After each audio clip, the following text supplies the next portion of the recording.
जो मुसलमान सबसे ज्यादा परेशान है वो वोटर लिस्ट के नामों के सत्यापन को लेकर है। मुसलमानों को वोटर लिस्ट में नाम रहने नहीं रहने से डरने की कोई जरूरत नहीं है। मैं मुसलमानों से इतना ही कहूँगा, ये मुसलमान और हिंदू का मामला नहीं है। बिहार में हर वो गरीब जिसके पास पेपर शायद न हो, हर वो व्यक्ति 50 लाख से ज्यादा बच्चे बिहार से बाहर मजदूरी करते हैं। उसमें सभी जाति सभी धर्म के लोग हैं, सभी वर्ग के लोग हैं, इसलिए घबराने की जरूरत नहीं है।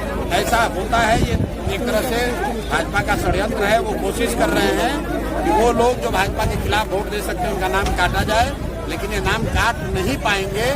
अगर आपको इलेक्शन कमीशन अभी आपका नाम काटने का धमकी दे रहा है या आपको डरा रहा है, तो आपको लगे रहना है।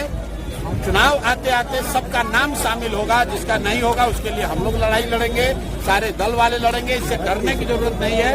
आप डरिएगा तो सब कोई डराएगा। अपने हक के लिए आपको खड़ा होना है और वोट देना सबसे बड़ा अधिकार है। कोई आपका वो अधिकार छीन नहीं सकता है। एक बात समझ लीजिए कि चुनाव आयोग को नागरिकता तय करने की का उनको अधिकार नहीं है। सुप्रीम कोर्ट का ये गाइडलाइन है, सुप्रीम कोर्ट का जजमेंट है।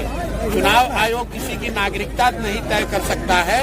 चुनाव आयोग का काम वोटर लिस्ट बनाना है, वोटर लिस्ट के जरिए चुनाव कराना है। अगर चुनाव आयोग ये कह रहा है कि वोटर लिस्ट ठीक नहीं है, तो चुनाव आयोग को जवाब देना है कि भाई 1.5 वर्ष पहले इसी चुनाव आयोग से पार्लियामेंट का चुनाव हुआ है, मोदी जी इसी वोटर लिस्ट से चुनकर प्रधानमंत्री बने हैं।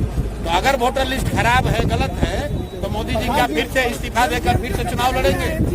और अगर चुनाव आयोग ये कह रहा है कि लोकसभा चुनाव के बाद नेपाल से बांग्लादेश से लोग आ गए, तो ये बताए कि भाई बिहार में सरकार किसकी है? भाजपा की है, नीतीश की है। तो ये भाजपा नीतीश के सरकार के रहते बांग्लादेश और नेपाल से लोग आए कैसे? तो भैया ये संभव नहीं है। ये शुरुआती कीचड़ भभकी है, इससे डरने की जरूरत नहीं है। जिसका नाम कट रहा है, आप तुरंत हम लोग से संपर्क कीजिए। आपको जनसुराज नहीं पसंद है, कांग्रेस पसंद है, कांग्रेस संपर्क कीजिए।